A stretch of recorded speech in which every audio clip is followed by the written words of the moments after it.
Hello, welcome to Comcast Newsmakers, bringing you news and information from people making a difference in our communities. I'm Beverly Weaver, and joining me now is Ian Engel, the Executive Director of the Center for People with Disabilities. Welcome, Ian. Thanks for coming in. Thank you so much for having me. Let's start really with how you were thrust into the world of dealing with disabilities. You personally experienced a disability. Tell me about that. I was 21 years old and going to college at Michigan State University. I've had a fall from a tree, a 40-foot fall from a tree, and it severed my spinal cord, and I was left paralyzed for life.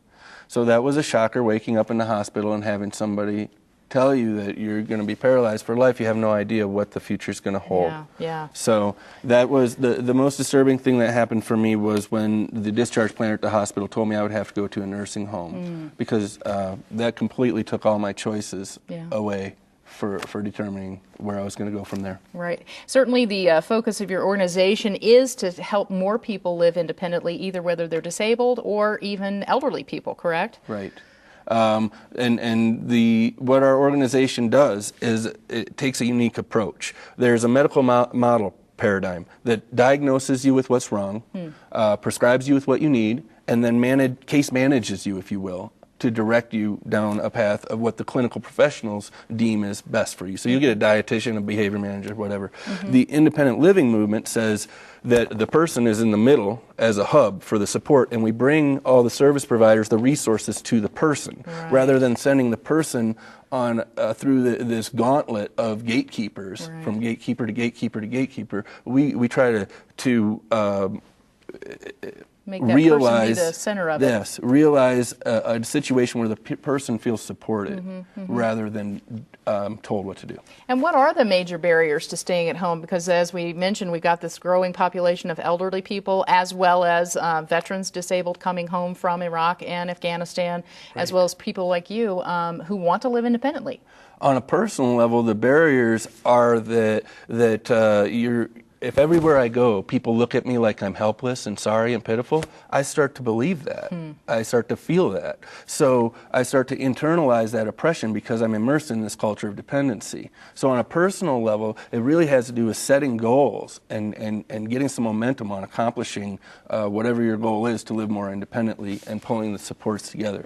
On a basic level, it's housing, transportation, personal care, all the pieces you need to choose and direct to make sure that you're safe and healthy and not isolated. Isolation's underrated too. You know, people have to have something to do and feel engaged in their own lives. Resources for sure. How about the Americans with Disabilities Act? What has that done for people like you, and what else needs to be done? Well, the Americans with Disabilities Act affirms our right to not be discriminated against based on age or ability. It affirms the fact that every American has the right to be included in society and have access to resources, equal access. It's not necessarily about ramps and curb cuts. It's more about people being included in society. So it's a civil rights piece of legislation. It really has to do with defending our rights, regardless of, and that's the neat thing about this movement, age, class, your background doesn't matter because anybody can find themselves in a situation. Veterans returning from Iraq with head injuries.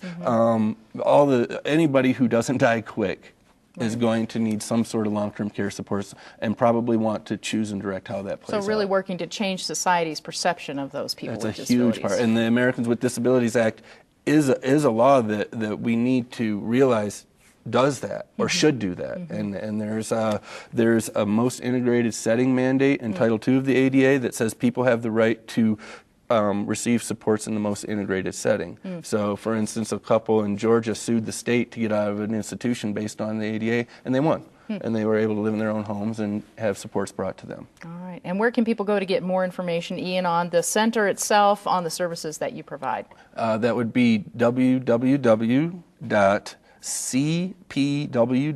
for Center for People with Disabilities, -ilc.org. All right, very good. Ian Engel, the Executive Director of the Center for People with Disabilities. Thanks for being with us. Thank you so much. And thanks for watching Comcast Newsmakers. I'm Beverly Weaver.